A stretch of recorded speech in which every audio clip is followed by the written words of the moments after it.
આગળ વધીએ અમરેલી નગરપાલિકા દ્વારા સ્વદેશી શોપિંગ ફેસ્ટિવલનું આયોજન કરવામાં આવ્યું છે, જેનું ઉદ્ઘાટન મંત્રી કૌશિક વેકરિયા અને અમરેલી નગરપાલિકા પ્રમુખ દ્વારા કરવામાં આવ્યું હતું।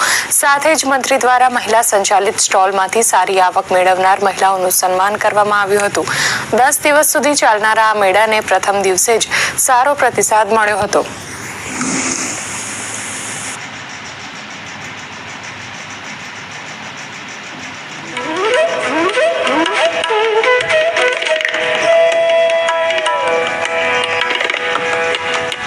જે રીતે સરકાર દ્વારા સમગ્ર રાજ્યની અંદર સ્વદેશી મેળા દ્વારા લોકોને પોતાની પ્રોડક્ટ પોતાના શહેરની અંદર વેચાણ કરવા માટેનો જે મોકો આપવામાં આવે છે, વોકલ ફોર લોકલ જે સૂત્ર છે સાર્થક કરવા માટે રાજ્ય સરકાર કટિબદ્ધ થઈને કામગીરી કરી રહી છે।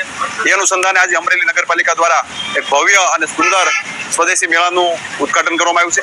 ખાસ કરીને 47 જેટલા સ્ટોલો આ મેળાની અંદર લગાડવામાં આવ્યા છે, જેથી કરીને અમરેલી જિલ્લાના લોકો, અમરેલી શહેરના લોકો, કે સમગ્ર સૌરાષ્ટ્રમાંથી આવતા લોકોને પોતાની પ્રોડક્ટનું પોતે અમરેલી અને ગુજરાતની અંદર પોતે માર્કેટિંગ કરી શકે એ પ્રકારની વ્યવસ્થા જ્યારે નગરપાલિકાના માધ્યમથી કરવામાં આવી છે, ત્યારે હું સમગ્ર નગરપાલિકાની ટીમને અને बात पैसों की नहीं है, समझदारी की है। ये समझदारी है ट्रू मैच માધ્યમથી કરવામાં આવી છે, ત્યારે હું સમગ્ર નગરપાલિકાની ટીમને અને સમગ્ર રાજ્ય સરકારને પણ અભિનંદન આપવા પડે કે આ વોકલ ફોર લોકલના સૂત્રને સાર્થક કરવા માટે સરકાર પણ કટિબદ્ધ થઈને કામગીરી કરી રહી છે। ત્યારે આજે સ્વદેશી મેળાનું ઓપનિંગ કરવામાં આવ્યું છે।